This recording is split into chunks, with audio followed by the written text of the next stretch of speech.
Je suis Joseph Alphonse Sakye-Bondiaye, directeur pays de l'eau vive Sénégal. Et c'est un grand honneur aujourd'hui pour nous, vraiment, de recevoir cette Assemblée générale d'eau vive.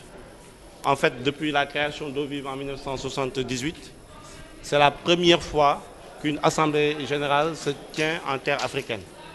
Donc l'honneur est vraiment à nous. Et nous tenons vraiment à remercier les responsables d'eau vive, les hauts responsables d'eau vive, pour l'honneur fait au Sénégal. En fait, Eau Vive, c'est une ONG d'origine française. Française créée en 1978 et qui pilotait les projets depuis la France jusque dans les années 90 où on a mis en place un bureau donc, au Burkina Faso. Et c'est à partir du Burkina que les projets étaient suivis au Sénégal, au Mali, au Burkina. Et par la suite, on s'est dit également qu'il faut que dans tous les pays d'intervention d'eau vive, qu'il y ait des bureaux. Et l'objectif d'eau vive, c'était vraiment de responsabiliser les Africains. Et c'est là qu'on a recruté de jeunes ingénieurs africains, togolais, burkinabés, sénégalais, pour mettre en œuvre les projets d'eau vive. Pour ce qui concerne l'accès à l'eau, quand même, le Sénégal a eu à faire beaucoup d'efforts. Donc le gouvernement, les partenaires au développement ont eu à faire beaucoup d'efforts. Et ce qui fait qu'actuellement, le Sénégal a même dépassé l'OMD en matière d'assainissement dès l'année 2014. Or, l'échéance, c'est pour 2015. Et vraiment, ce sont de gros efforts. Et il faut aussi saluer la contribution d'eau vive. Donc, sur ce plan, grâce à l'action d'eau vive, nous avons pu permettre à 145 000 personnes d'avoir accès à l'eau potable. Et cela représente plus de 1% de la population du Sénégal. Je pense que c'est un chiffre qui n'est pas négligeable. Et c'est à saluer. Présentement, nous intervenons dans 5 régions du pays, dans les régions de Thiès, de Diourbel, de Kaolack, de Kaffrine, de Tambacounda. Voilà.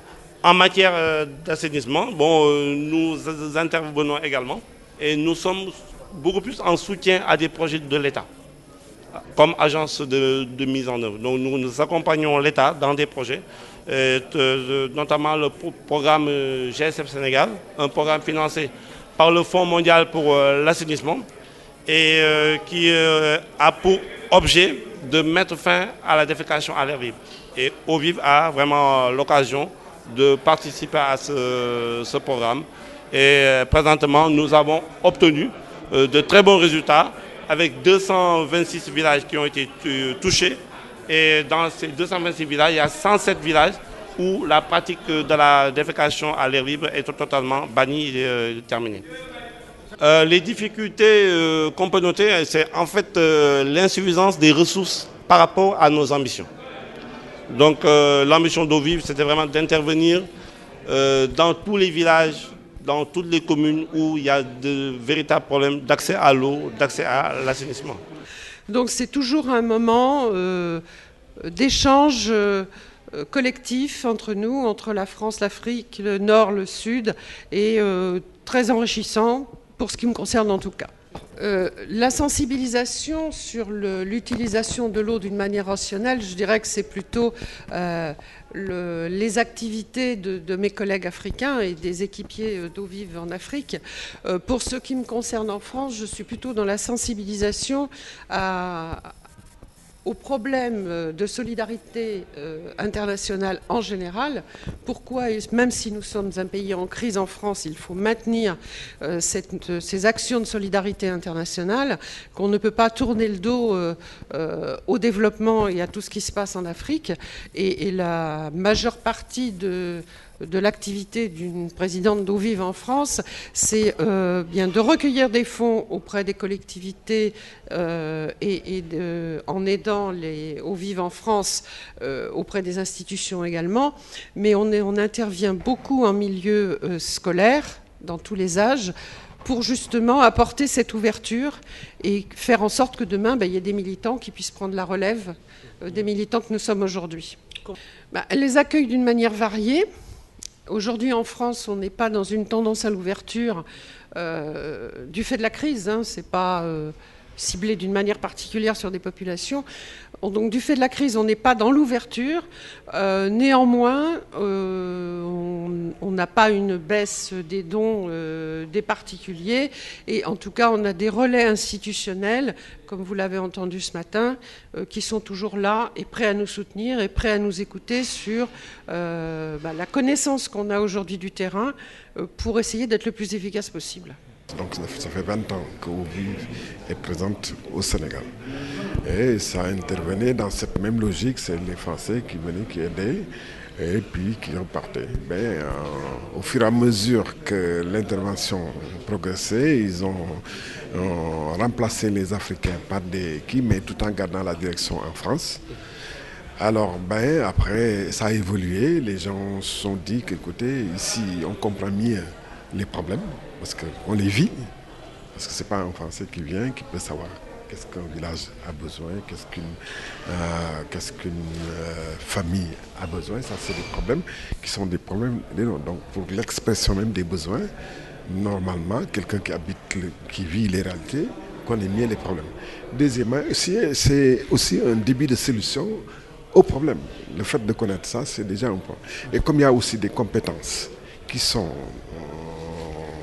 créées, qui existent au Sénégal, écoutez, on s'est dit, il faut qu'on prenne de plus en plus de responsabilités dans la conduite des opérations qui se font sur le territoire, sur les territoires nationaux, que ce soit au Sénégal, comme au Burkina, au Mali ou au Niger.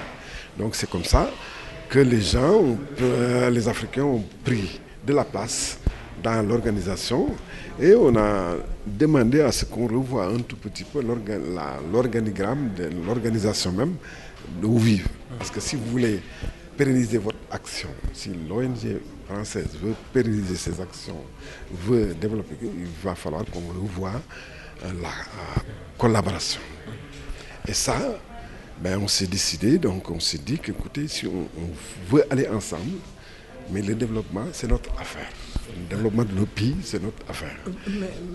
Non, pour la défense, parce que l'action d'Ovive s'inscrit dans ce que le gouvernement fait. Ce n'est pas en dehors de ce que le gouvernement fait. Le gouvernement a défini une politique, une stratégie d'assainissement dans le pays. Et dans les autres pays aussi, c'est pareil. Nous, on vient, c'est comme si on avait un bout de la parcelle à prendre. Mais on le fait de façon efficace, de façon pertinente, parce que nous, on est plus proche des populations. On est plus proche des populations, on peut, nous, comprendre mieux, savoir comment parler aux populations pour que les gens changent leur comportement. L'objectif de cette défécation, c'est on agit sur l'homme. Pour agir sur l'homme, il n'y a pas mieux placé que celui qui vit, qui connaît la réalité, qui peut faire ça. C'est pas un Français. Mais finalement, c'est un travail qu'on fait normalement de concert avec les médias. C'est de la communication.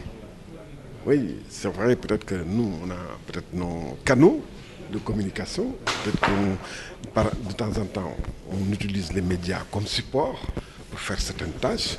Mais ce qu'on fait, on a besoin de faire comprendre, on a besoin de délivrer des messages. Et ces messages-là, pour que les gens, on utilise les canaux les mieux appropriés, les acteurs les plus indiqués pour pouvoir faire passer ces messages-là. La Fédération Ovive Internationale, qui est en fait un collectif d'associations, Ovive Niger, Ovive Burkina Faso, Ovive Mali, Ovive Sénégal et Ovive France.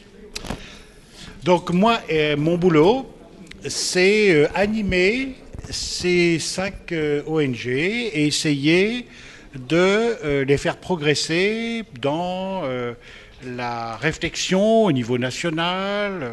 Alors nous, on ne fait pas de puits, on ne fait pas de forage, on ne fait pas d'éducation sanitaire, tout ce travail qui est fait par Ovive et par nos équipes locales. Moi, je travaille avec des militants, avec des citoyens, des citoyennes, des hommes et des femmes dans nos pays, dans ces 5 pays, qui seront bientôt rejoints par le Togo et le Tchad. Donc on est en train de s'étendre. Et on travaille au niveau des idées.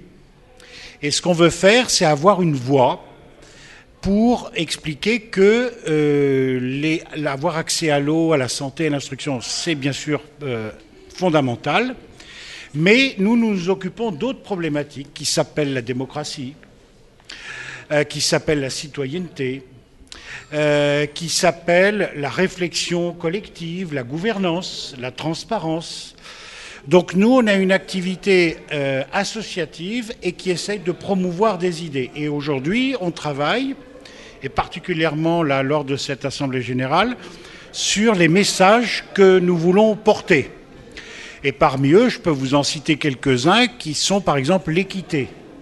Est-ce qu'il n'est pas temps dans nos sociétés africaines ou françaises de travailler sur le partage des ressources, le partage du savoir, le partage des compétences entre générations? Est-ce qu'on peut faire un peu plus de place à la jeunesse?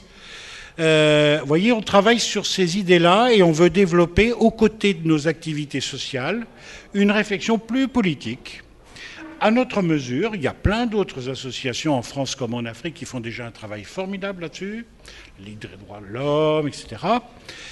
Et puis on voit des citoyens en Afrique extrêmement motivés. On a vu les Sénégalais il y a quelques années expliquer qu'ils n'étaient pas contents du sort qui leur était réservé.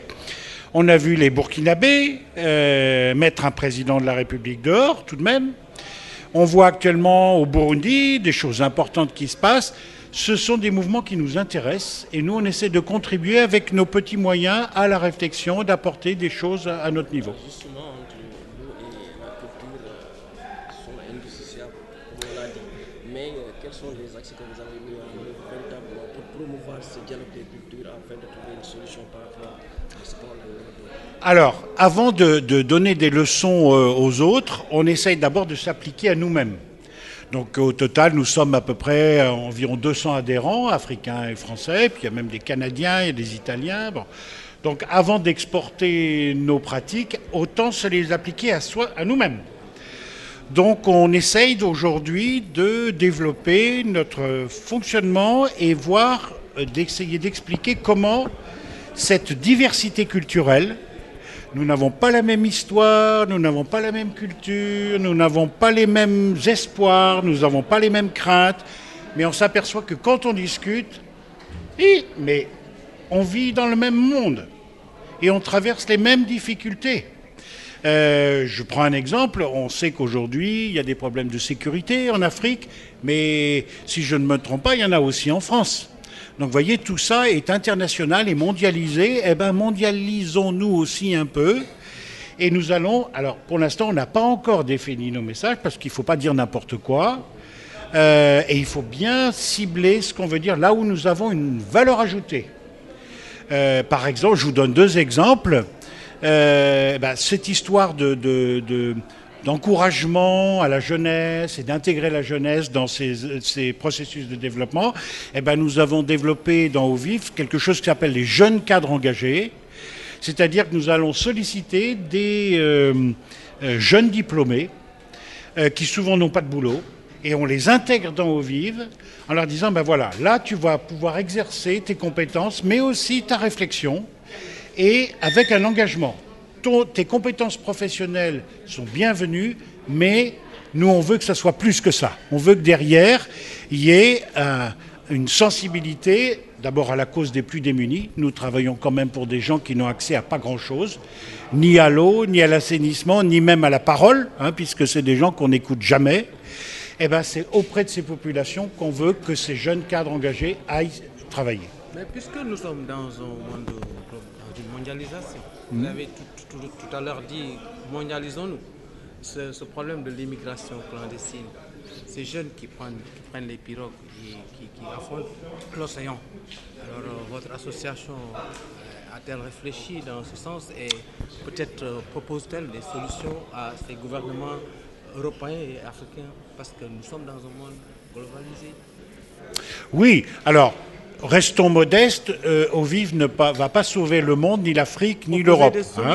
Maintenant, essayez de changer l'opinion européenne. On va déjà changer l'opinion des Français, qui d'une manière générale voient tous ces malheureux qui viennent en Europe, qui tentent d'arriver en Europe, Ils les voient comme des gens qui vont venir, comme on dit, manger le pain des Français.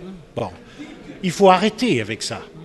Ils viennent parce qu'ils ont finalement presque le devoir de le faire. Parce que c'est leur avenir à eux, c'est souvent l'avenir de leur famille. Et donc de redresser cette image. Ces gens viennent là parce qu'ils n'ont pas le choix. Bon. Et en plus, c'est des gens extrêmement courageux, parce qu'on connaît le parcours qu'ils font, ils prennent des risques inouïs, il y en a beaucoup qui meurent en route. Bon. Donc ça, c'est le discours qui est là-bas. Maintenant, auprès des Africains ici, de dire « gardez vos fils ». Gardez vos fils, mais à condition que l'État, que les collectivités locales, que les institutions leur laissent de la place. Donc on travaille pour l'emploi. Alors pour l'instant, je n'ai pas de solution miracle, mais nous allons développer des choses. Par exemple, cette histoire de jeunes cadres engagés, nous savons que ce que nous avons testé en petit modèle avec Ovive, eh bien, c'est devenu tentant pour des gens, par exemple, comme l'Agence française de développement, ou d'autres qui regardent ce qu'on fait de près en disant, mais finalement, est-ce qu'on ne peut pas faire plus volumineux avec la même approche qui a été développée par Ovive? Avant de donner des explications sur les aspects opérationnels d'Ovive, je dois rappeler que c'est une très belle aventure humaine, Ovive, une aventure humaine franco-africaine. Et pour le Sénégal, je suis un des témoins oculaires parce que je suis arrivé en juin 1994 au Sénégal pour démarrer les activités d'Ovive ici. Et j'ai donc monté pierre par pierre le programme d'Ovive au Sénégal avant de quitter le Sénégal pour aller ouvrir le programme au Niger en 2000. Donc j'ai passé 6 ans à Thiès et monté les premiers programmes dont nous avons aujourd'hui de très bons souvenirs en termes de résultats pour l'amélioration des conditions de vie des populations. Je dis ça aussi parce que je suis tellement ému de revoir, bien sûr, que 20 ans après, quand je suis arrivé avec une machine à taper et ma petite sacoche, tout jeune cadre à l'époque, et je suis très content qu'on puisse atterrir aujourd'hui, 20 ans après, avec une assemblée générale de cette dimension internationale dans la ville de Thiès, qui reste ma ville préférée parmi tous les programmes. Au niveau international, c'est la continuité de tout ce que nous faisons au Sénégal, mais aussi dans les autres pays de la sous-région, en sachant que les besoins sociaux de base des populations restent encore à couvrir dans beaucoup de pays. Vous avez vu les chiffres, hein. On a en moyenne 40% de nos populations, des pays qui n'ont pas encore accès à l'eau potable, et 80% qui n'ont pas accès à des systèmes d'assainissement adéquats. Il y a une grosse poussée aussi démographique et donc qui génère une jeunesse de la population qui se situe autour de 50-60% de la masse démographique de nos pays et des jeunes pour lesquels il faut les instruire, il faut les soigner, il faut les éduquer, il faut les former et il faut les mettre au travail.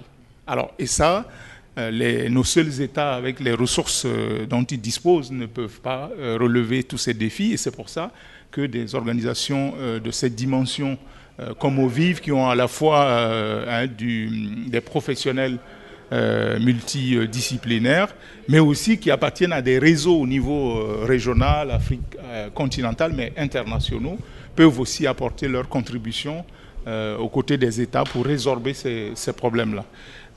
Et éviter que les pays retombent dans des années difficiles que nous avons connues d'ailleurs les décennies dernières. Et nous nous réjouissons donc de pouvoir participer à cet élan de construction au niveau socio-économique, mais aussi politique, parce qu'aujourd'hui, quand on parle d'éduquer la jeunesse, c'est aussi aborder des questions sensibles de citoyenneté et donc de démocratie et de participation à la vie politique des nations pour que ce soit une jeunesse consciente qui prendra la relève en toute sérénité. Voilà, vous occupez de l'eau et culture. Quelles sont les stratégies que vous avez mises en place pour véritablement amener ce dialogue des cultures, en tout cas pour trouver des solutions par rapport à la gestion de l'eau? Oui, alors vous savez que c'est vrai que l'eau est le cœur de métier d'Ovive. Mais l'eau reste aussi un des facteurs de développement économique. Vous avez l'eau potable, déjà, quand on la consomme, on se préserve de la santé. Vous avez l'eau productive, qui va permettre aussi d'approvisionner le bétail, qui est une des sources de revenus pour nos pays. Et vous avez l'eau productive qui va permettre de cultiver pour nourrir les hommes. Et vous avez l'eau de la société, parce que dans les différentes religions et les différentes cultures religieuses que vous avez, l'eau reste un élément majeur. Quand vous prenez l'islam, vous connaissez très bien le rôle que joue l'eau dans la vie du culte musulman. Idem aussi pour d'autres foi culturelles. Et c'est pour ça que nous essayons de ramener les hommes à des éléments qui sont tout à fait humains et naturels, pour qu'ils prennent conscience de l'importance de l'eau dans leur vie. Et c'est pour ça ce lien-là établi entre eau et culture, et qui permettra, lors du colloque qui aura lieu demain, aux différents participants, aux âgés, d'échanger sur cette question-là et de ramener l'eau au cœur donc, de nos sociétés.